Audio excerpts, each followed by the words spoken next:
29 मार्च 1974 को चीन के शहर शियान से 20 मील दूर कुछ किसान कुआं खोद रहे थे। खोज की जा रही थी पानी की, लेकिन जमीन से कुछ और ही निकल आया।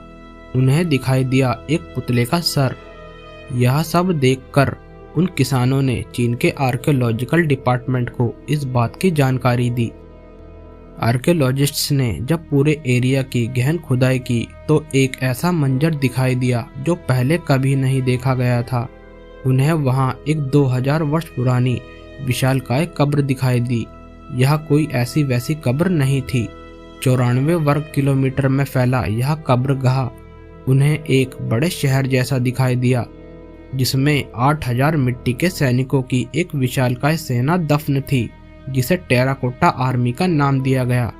सबसे हैरान करने वाली बात यह थी कि मिट्टी के ये सभी सैनिक देखने में एक दूसरे से बिल्कुल अलग नजर आते थे। सभी सैनिकों ने अपनी रैंक वाइज कपड़े भी अलग अलग पहने हुए थे। सभी योद्धाओं की लंबाई भी अलग अलग थी।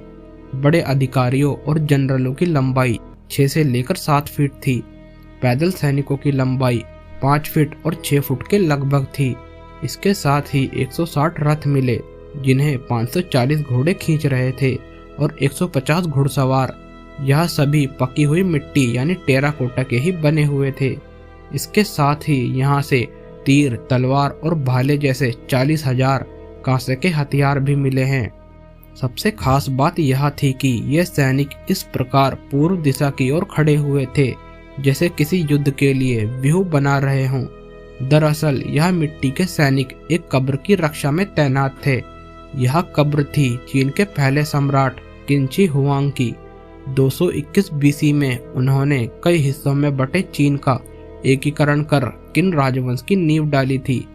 उन्होंने 210 बीसी में अपनी मृत्यु तक चीन के पहले सम्राट के रूप में शासन किया था। हुआंग के शासनकाल के दौरान ही चीन की महान दीवार का भी निर्माण शुरू किया गया था। आखिर क्यों बनाई गई थी टेराकोटा आर्मी? चीन का जो वर्तमान स्वरूप आज हम जानते हैं, 3rd सेंचुरी बीसी में यह वैसा नहीं था। उस समय चीन 7 अलग अलग राज्यों में बटा था। इनमें हमेशा आपस में लड़ाई चलती रहती थी। इन 7 राज्यों में से एक किन राज्य था। राजा हुआंग इसी राज्य का राजा था। उसने अपनी ताकतवर सेना और ताकतवर जनरलों की मदद से 221 बीसी में इन 6 राज्यों पर हमला कर उन्हें जीतकर एक अखंड चीन का निर्माण किया तथा उसका पहला सम्राट बना। किनची हुआंग के सम्राट बनते ही उसने बहुत से बड़े काम करवाए, जैसे उसने बड़ी सड़कों का निर्माण करवाया और पूरे देश के लिए एक स्टैंडर्ड मैंड्रीन भाषा को लागू किया। उत्तर से आने वाले मंगोलिया लुटेरों से बचने के लिए ग्रेट वॉल ऑफ चाइना का भी निर्माण करवाया और चीन को एक समृद्धशाली देश बनाने में एक महत्वपूर्ण भूमिका निभाई। इसके बाद सम्राट हुआंग की महत्वाकांक्षा इतनी ज्यादा बढ़ गई कि वह अमर होने के सपने देखने लगा। अमर कैसे हुआ जाए, इसके लिए उसने एक टीम को समुद्र में पूर्व की ओर अमृत की खोज में भेजा, लेकिन वे खाली हाथ लौटे।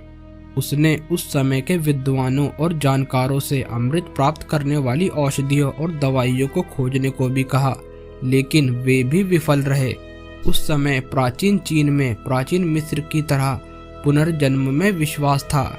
जैसे प्राचीन मिस्र के राजा पुनर्जन्म पाने के लिए खुद की मम्मी बनवाते थे और पिरामिडों का निर्माण करवाते थे, वैसे ही प्राचीन चीन के सम्राट अपनी कब्र के चारों ओर कुछ पकी मिट्टी के सैनिकों को खड़ा करवाते थे या नरबली देते थे। जब सम्राट हुआंग को लगा कि अमर होना असंभव है, तो उसने सोचा कि वह खुद को और अपनी विशाल सेना को मौत के पार ले जाएगा। सम्राट के समय तक नरबली पर पूरी तरह से प्रतिबंध लग चुका था। इसके बाद सम्राट हुआंग ने एक प्लान बनाया। अपनी मौत से पहले ही उसने इस प्लान पर काम करना शुरू कर दिया था। उसने हुक्म दिया कि पकी मिट्टी के योद्धाओं की एक बड़ी फौज उसके साथ दफनाई जाएगी। शायद उनका यह विश्वास था कि ये मिट्टी के पुतले फिर से जी उठेंगे। सम्राट की कब्र की अभी तक क्यों नहीं हो पाई खुदाई? इस खोज के 40 साल बाद भी सम्राट किनची हुआंग की कब्र के 1% से भी कम हिस्से की खुदाई की गई है। कब्र के भीतर लाश और कलाकृतियों को नुकसान पहुंचाने की शुरुआती आशंकाओं ने खुदाई से जुड़े संभावित खतरों को जन्म दिया, जिसने आर्कियोलॉजिस्ट्स को चिंता में डाल दिया। पहली शताब्दी ईसा पूर्व के चाइनीज हिस्टोरियन सिमा कियान के एक article the grand scribe records के अनुसार किन ने अपनी टॉम रूम में मरकरी की धाराएं लगवाई थी ताकि उनकी कब्र से होकर बहने वाली स्थानीय नदियों का अनुकरण किया जा सके। मरकरी एक खतरनाक और जहरीला रसायन होता है। 2005 में चीनी आर्कियोलॉजिस्ट डुआन चिंगबो के नेतृत्व में मरकरी के मिट्टी में दफन टीले से 4000 नमूनों का परीक्षण किया।